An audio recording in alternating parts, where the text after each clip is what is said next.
Existen realidades tan profundas que únicamente la quietud nocturna logra contenerlas. No se trata de relatos inventados ni de mitos antiguos. Son evidencias de aquello que permanece oculto en la oscuridad cuando todos han dejado de observar. Has llegado a Confesiones de Medianoche. Mi nombre es Julián. Nací en el centro del país, pero desde niño vivo con mi familia en una ciudad industrial del norte. Nunca me consideré una persona especialmente sensible a lo paranormal. Me gustan las historias de miedo, sí, pero siempre pensé que eran solo eso, historias. Mi hermano mayor, a quien llamaré Marcos, era todo lo contrario.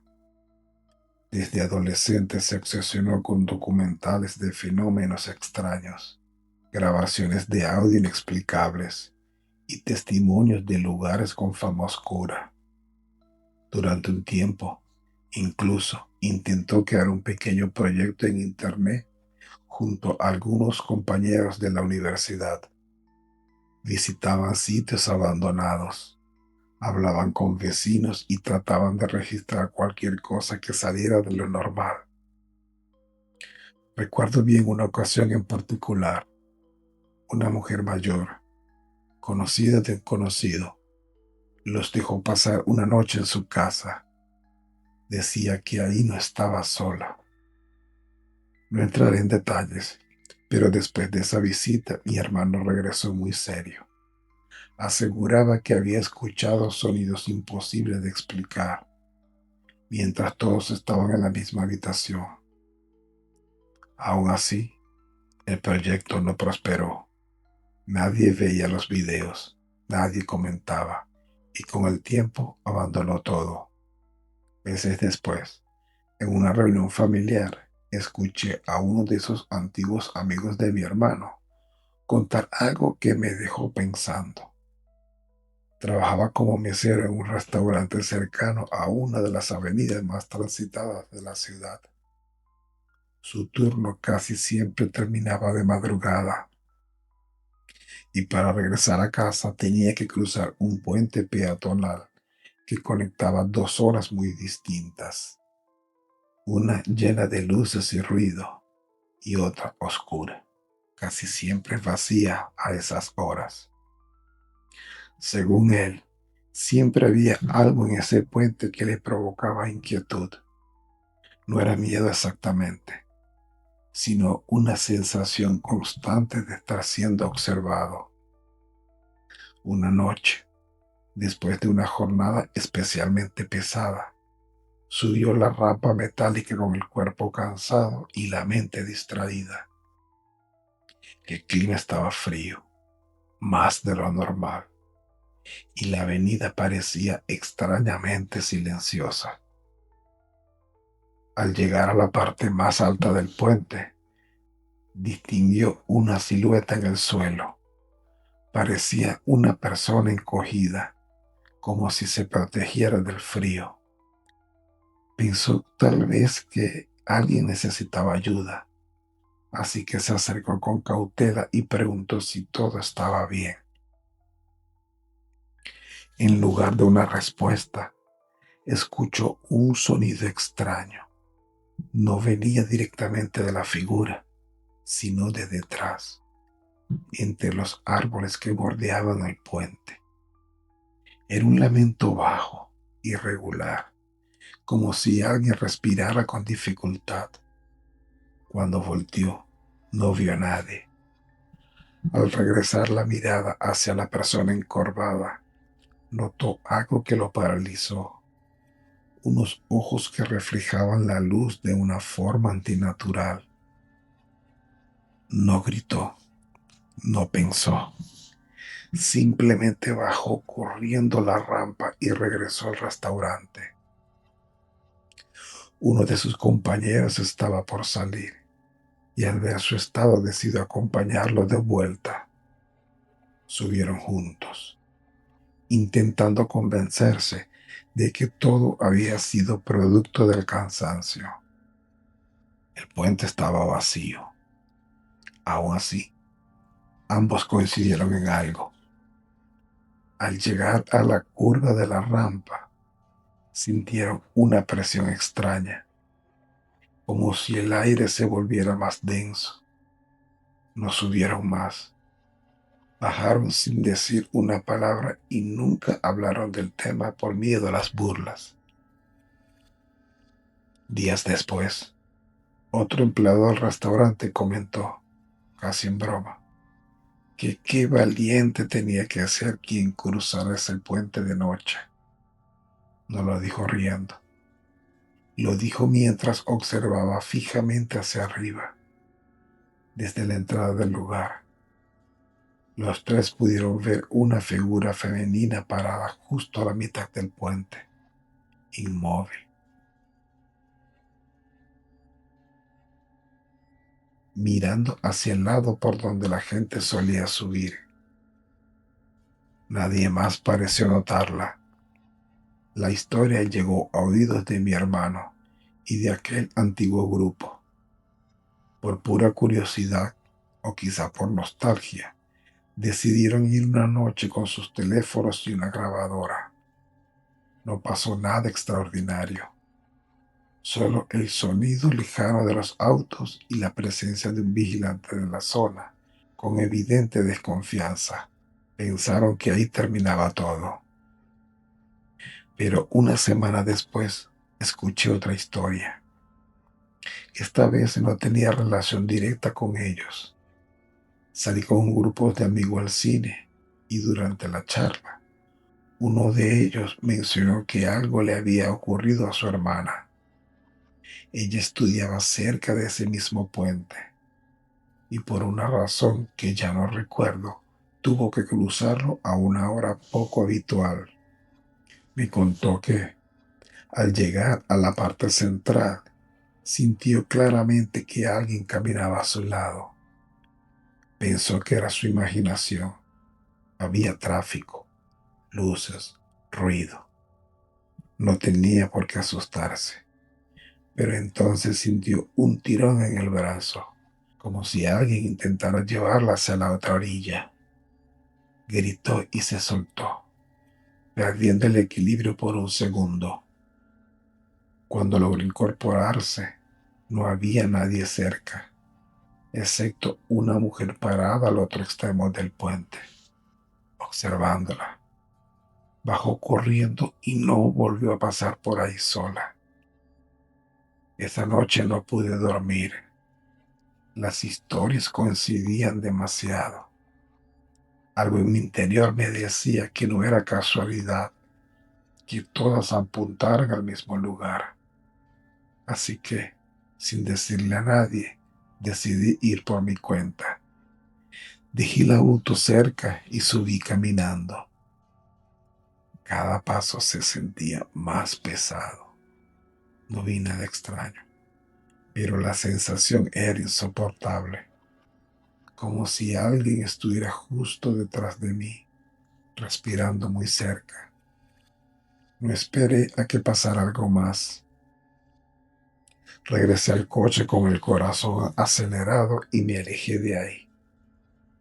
Al mirar por el retrovisor, creí ver una figura detenida en la mitad del puente. No puedo asegurarlo. Tal vez fue mi mente, tal vez no. Desde entonces no cruzo ese lugar de noche, y aunque nunca he vuelto a escuchar una historia directa, sigo pensando en quienes no tienen opción y deben pasar por ahí solos. Gracias por escuchar mi historia. Usa los comentarios como tu propio confesionario. Aquí nadie te juzgará. Aquí todos escuchamos. No te lleves ese secreto a la tumba. Déjalo aquí, con nosotros. Somos Confesiones de Medianoche. Y recuerda, la oscuridad es el mejor lugar para decir la verdad. Buenas noches. Bienvenidos a Confesiones de Medianoche, el espacio donde las historias no buscan asustarte de inmediato, sino quedarse contigo cuando apagas la luz.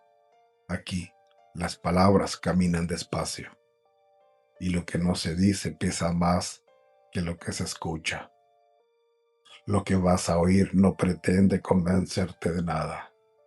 No busco pruebas ni absolución, solo necesito contarlo, porque guardar silencio ya no es una opción. Prefiero no decir mi nombre, no es importante. Lo que importa es que desde hace 12 años cargo con una promesa que jamás debía hacer. Crecí en una familia donde se respetaba lo visible y también lo invisible. Mi abuela solía decir que el mundo no terminaba donde acababa la lógica. Ella era de un pueblo del sur de México, un lugar donde la gente aprende temprano que hay cosas que no se aceptan, aunque se ofrezcan con una sonrisa. Cuando cumplí 17 años, creí que esas advertencias eran exageraciones de otra época. A esa edad uno piensa que nada malo puede pasarle y que el amor justifica cualquier riesgo. Entonces conocí a Lucía. Era carismática, de voz suave, mirada tensa. Tenía esa forma de observar que hacía sentir importante a cualquiera. Vivía con su madre y su abuela en un pequeño departamento. Nada lujoso, nada extraño, demasiado normal. Cuando la presenté en mi casa, mi abuela fue amable, pero distante. No hizo comentarios frente a ella. Solo cuando Lucía se fue, me tomó del brazo y me dijo algo que aún hoy me provoca un escalofrío. No aceptes nada que te den, ni comida, ni bebida, ni regalos, nada. No discutí, asentí por respeto, pero no lo tomé en serio. Durante los primeros meses todo fue perfecto. Detalles constantes, mensajes largos, promesas de futuro. Lucía siempre tenía algo preparado para mí. Dulces, infusiones, pequeños obsequios. Al principio los aceptaba sin usarlos. Luego, poco a poco, bajé la guardia. Recuerdo especialmente una cadena sencilla, dos mitades de un símbolo que encajaban entre sí. Me pidió que me la pusiera ella misma. Insistió más de lo normal. Accedí solo para evitar una discusión. Desde ese día algo cambió. No fue inmediato ni evidente. Simplemente empecé a pensar en ella todo el tiempo. Mi apetito dependía de lo que ella cocinaba, mi ánimo de su presencia. Si no la veía, el día parecía incompleto. Creí que era amor. Un año después, nuestra relación se volvió más íntima. Una noche, tras estar juntos, Lucía habló de algo que llamó un acuerdo. Dijo que así nada podría separarnos. Yo me reí. Pensé que era una fantasía romántica. Ella no sonrió. Sacó objetos simples, nada que pareciera peligroso. Me pidió cosas personales, asegurando que era solo un símbolo.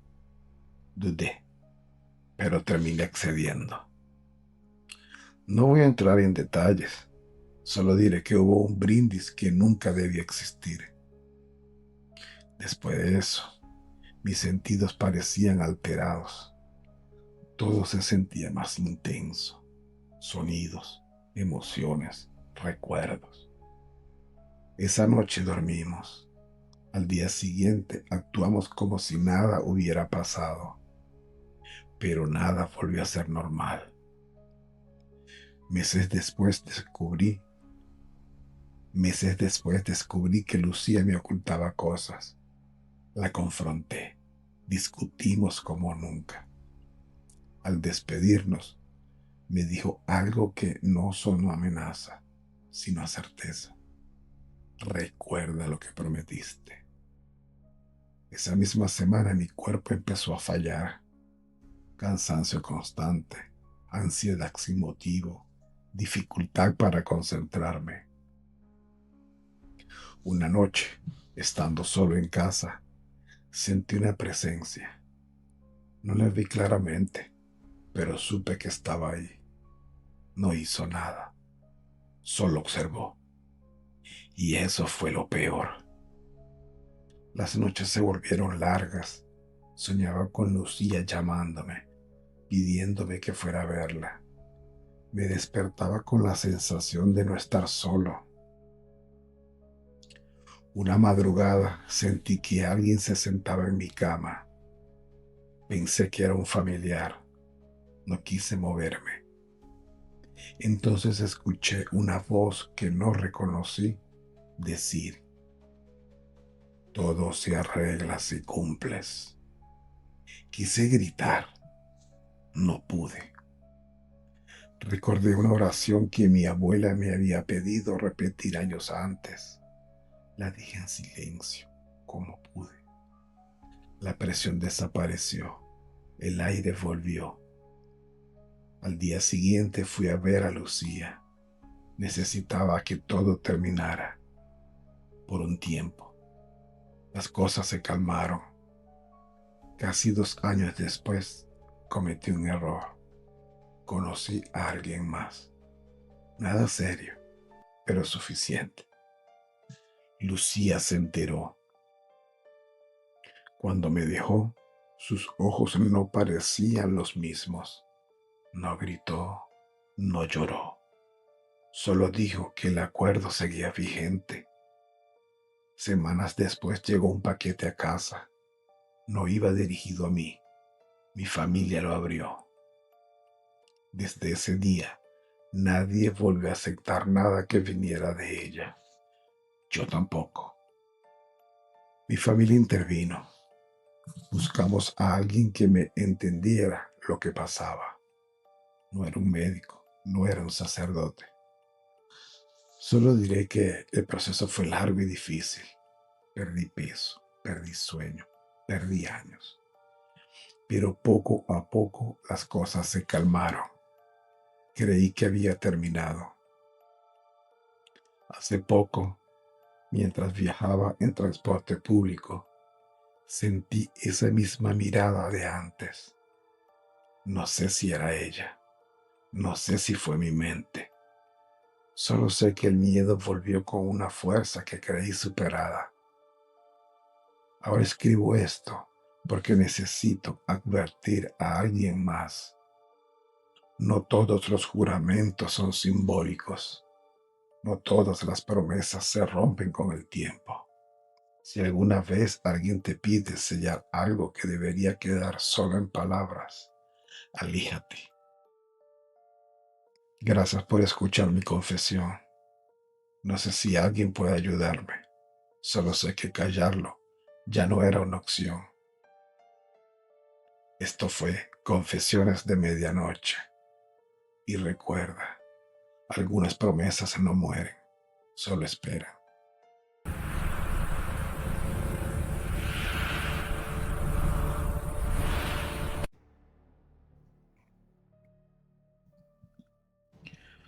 Amigos de Confesiones de Medianoche, esperamos que se encuentren muy bien.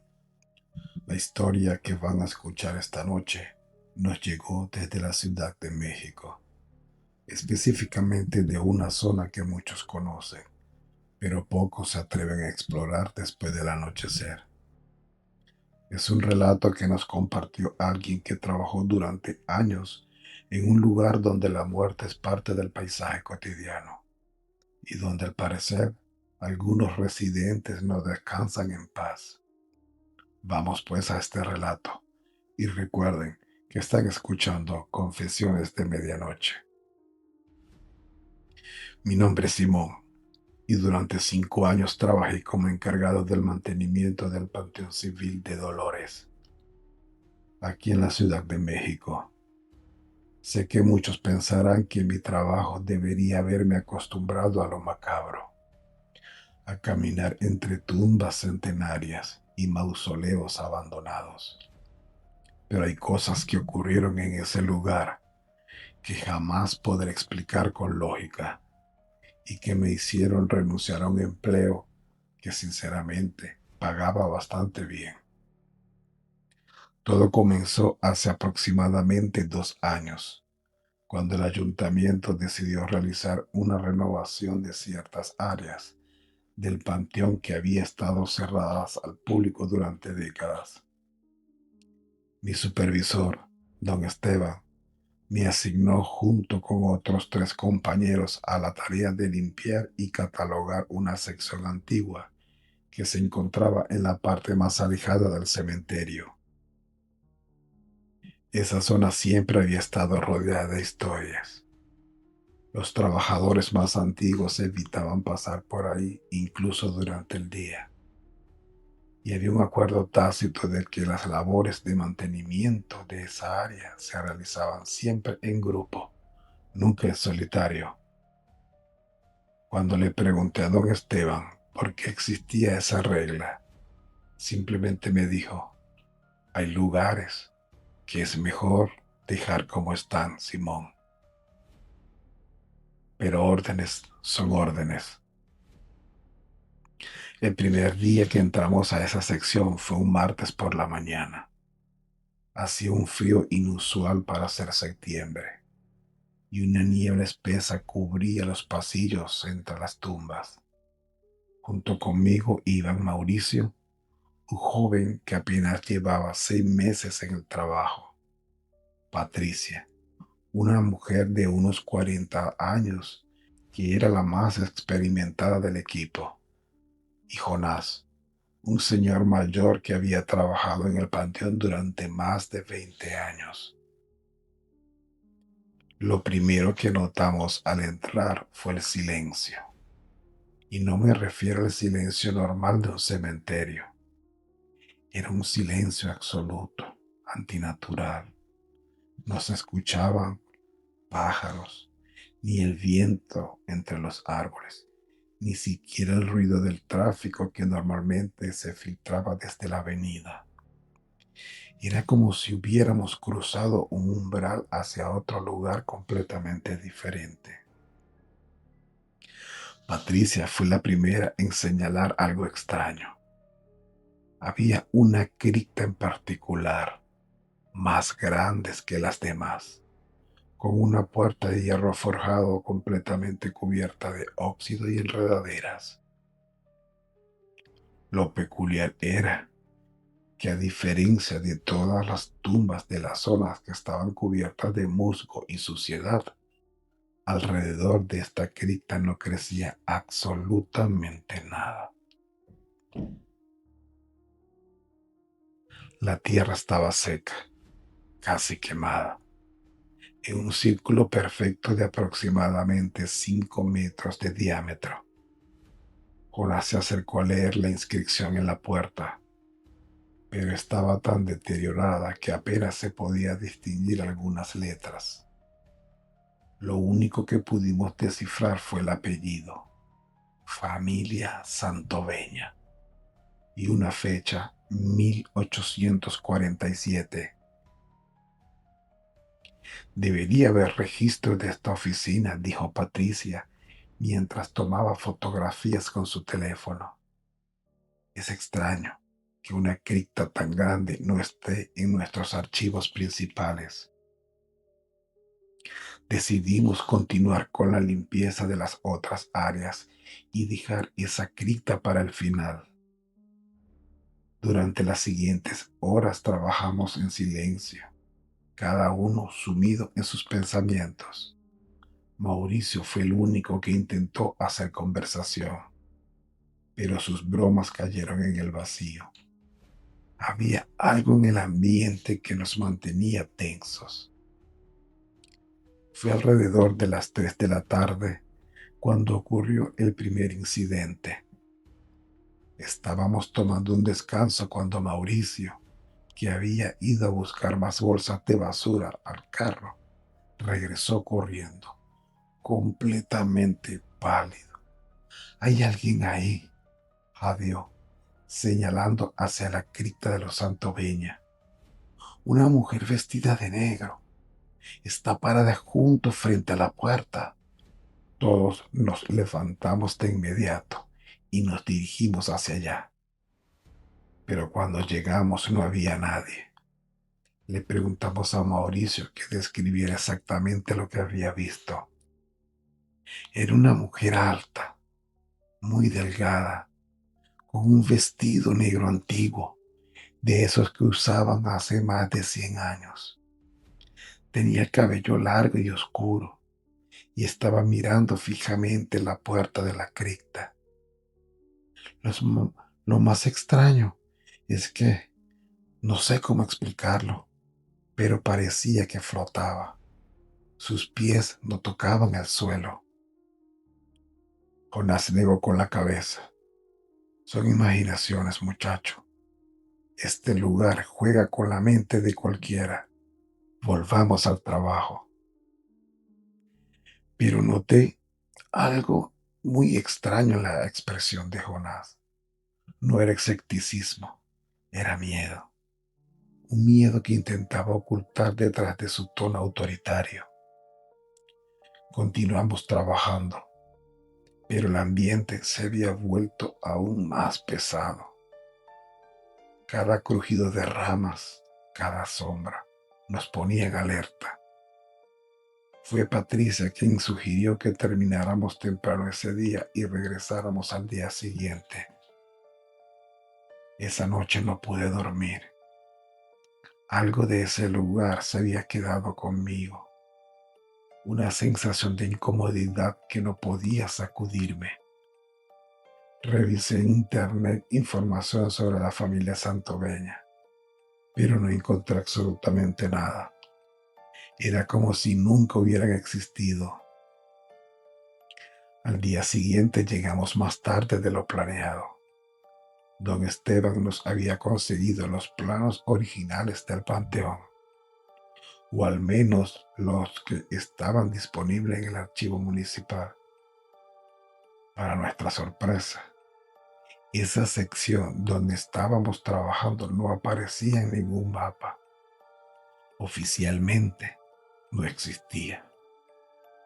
«Esto es muy raro», murmuró Patricia, mientras comparaba los planos con las fotografías que había tomado. «¿Cómo es posible que toda una sección del panteón no esté registrada?» Jonás, que había estado inusualmente callado durante toda la mañana, finalmente habló. «Hace muchos años, cuando apenas empezaba a trabajar aquí, uno de los encargados antiguos me contó que esta zona fue clausurada después de que ocurriera algo terrible. No me dio detalle, solo me dijo que había tumbas que debían permanecer selladas». «¿Y nunca preguntaste qué había pasado?», le cuestioné. «Claro que pregunté, pero nadie quería hablar del tema, y los que sabían algo ya están muertos». Decidimos que ese día nos enfocaríamos en intentar abrir la cripta de los Santoveña. Si íbamos a catalogar esa área, necesitábamos saber qué había dentro. Trajimos herramientas más pesadas y después de casi 2 horas de trabajo, logramos romper el candado oxidado que sellaba la puerta. Cuando empujamos la puerta de hierro, esta se abrió con un chirrido que me erizó la piel. Del interior emanó un aire gélido que olía a tierra húmeda y algo más, algo dulzón y nauseabundo que no pude identificar. Patricia encendió su linterna e iluminó el interior. Era una escalera de piedra que descendía hacia la oscuridad. Las paredes estaban cubiertas de humo negro que parecía moverse bajo la luz de la linterna. No deberíamos bajar sin equipo de seguridad, dijo Mauricio. Y por primera vez estuve completamente de acuerdo con él. Pero la curiosidad pudo más. Patricia comenzó a descender lentamente y uno a uno la seguimos. Los escalones eran irregulares y resbalosos, y el aire se volvía más frío con cada paso que dábamos. Al final de la escalera llegamos a una cámara rectangular de unos aproximadamente 6 metros de largo por 4 de ancho. En el centro había 6 ataúdes de madera, todos dispuestos en 2 filas perfectas. Pero lo que nos dejó sin aliento fue lo que estaba en las paredes. Grabados. Miles de grabados cubrían cada centímetro de las paredes de piedra. Eran símbolos extraños, algunos que parecían letras en un idioma desconocido, otros que eran dibujos de figuras humanas en posiciones retorcidas, como si estuvieran sufriendo. Dios mío, susurró Patricia. Esto parece algún tipo de ritual. Jonás se acercó a uno de los ataúdes y pasó la mano sobre la madera. Estos ataúdes son muchos más antiguos que la fecha de la cripta. Yo diría que son de finales de 1700, tal vez antes. Fue entonces cuando Mauricio gritó. Estaba señalando hacia una esquina de la cámara que ninguno de nosotros había iluminado aún. Cuando dirigimos nuestras linternas hacia allá, vimos algo que nos heló la sangre. Era la figura de una mujer, exactamente como Mauricio la había descrito el día anterior. Alta, delgada, con un vestido negro antiguo, pero ahora podíamos verla claramente. Su rostro era pálido, casi translúcido, y sus ojos eran completamente negros, sin pupila ni iris visible. Nos miraba fijamente, sin parpadear, sin moverse. No sé quién corrió primero, pero en cuestión de segundos, los 4 estábamos subiendo las escaleras a toda velocidad. Salimos de la cripta y no nos detuvimos hasta llegar al carro. Estábamos jadeando, temblando, intentando procesar lo que acabábamos de ver. No podemos volver ahí, dijo Mauricio entre sollozos. No podemos. Patricia marcó a don Esteban y le contó lo que habíamos encontrado. Hubo un largo silencio del otro lado de la línea antes de que él respondiera. Sellen la cripta ahora y no vuelvan a entrar. Hicimos exactamente eso. Cerramos la puerta de hierro, soldamos el candado y cubrimos la entrada con tierra y escombros. Después reportamos que esa área era estructuralmente peligrosa y recomendamos que permaneciera cerrada indefinidamente. Pero la historia no terminó ahí. Durante las siguientes semanas, cada uno de nosotros comenzó a experimentar cosas extrañas. Mauricio renunció a los pocos días, alegando que la mujer de negro aparecía en sus sueños todas las noches. Patricia comenzó a escuchar susurros en su casa, siempre en un idioma que no podía comprender. Jonás enfermó gravemente y estuvo hospitalizado durante 2 semanas con una fiebre inexplicable.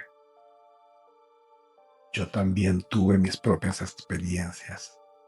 Veía sombras en mi departamento.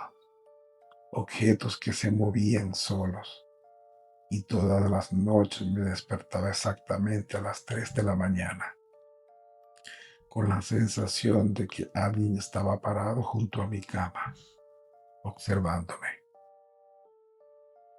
Fue un sacerdote amigo mío de la familia quien finalmente me ayudó. Le conté todo lo que había ocurrido y él realizó una limpieza en mi departamento. Me explicó que algunos lugares guardan energías muy antiguas, muy oscuras, y que al abrir esa cripta habíamos liberado algo que había estado contenido durante mucho tiempo. Hay rituales antiguos, me dijo, prácticas que se realizaban en la época colonial para atar espíritus a lugares específicos. Si lo que describes es verdad, esa familia pudo haber sido víctima de algo terrible, o peor aún, perpetradores de esos rituales. Las experiencias paranormales eventualmente cesaron, pero jamás pude quitarme de encima la sensación de que algo cambió en mí desde aquel día. Renuncié al panteón hace 6 meses y ahora trabajo en algo completamente diferente. Hace unas semanas me encontré con Patricia en un centro comercial. Me contó que había investigado más sobre la familia Santoveña y descubrió que en 1847 ocurrió una serie de desapariciones en la Ciudad de México. Varias personas, principalmente mujeres jóvenes, desaparecieron sin dejar rastro. Las investigaciones de la época señalaban a una familia adinerada que realizaba reuniones secretas en su mansión. Los últimos registros de esa familia datan de ese mismo año, cuando la mansión fue encontrada vacía, con signos de que había sido abandonada apresuradamente. Nunca se encontraron los cuerpos de las personas desaparecidas y el caso quedó sin resolver. ¿Crees que esa cripta? Comencé a preguntar. Patricia sintió. Creo que sí. Creo que encontramos algo que debió permanecer encerrado para siempre. No sé si hicimos bien en sellar nuevamente esa cripta. Parte de mí piensa que debimos haber reportado todo a las autoridades, que quizás esos ataúdes contenían evidencia de crímenes antiguos que merecían ser investigados. Pero otra parte de mí, la parte que vio esos ojos negros mirándome en la oscuridad, sabe que hay cosas en este mundo que es mejor dejar sin disturbar. Si deciden publicar esta historia, les pido que no revelen mi nombre completo ni detalles específicos de la ubicación exacta de la cripta. No quiero que nadie más vaya a buscarla. No quiero que nadie más experimente lo que nosotros experimentamos. Hay lugares en esta ciudad, en este país, que guardan secretos antiguos. Y algunos de esos secretos tienen guardianes que no descansan, que no perdonan y que esperan pacientemente en la oscuridad a que alguien los libere. Muchas gracias por prestar atención a mi historia. Amigos, gracias por escucharnos. Gracias por estar aquí hasta el final. Díganos qué les pareció la historia. A nosotros nos impactó profundamente, no solo por los eventos que Simón nos describe, sino por la implicación de que podría haber muchos lugares similares en nuestro país. Lugares donde el pasado oscuro permanece oculto, pero no olvidado.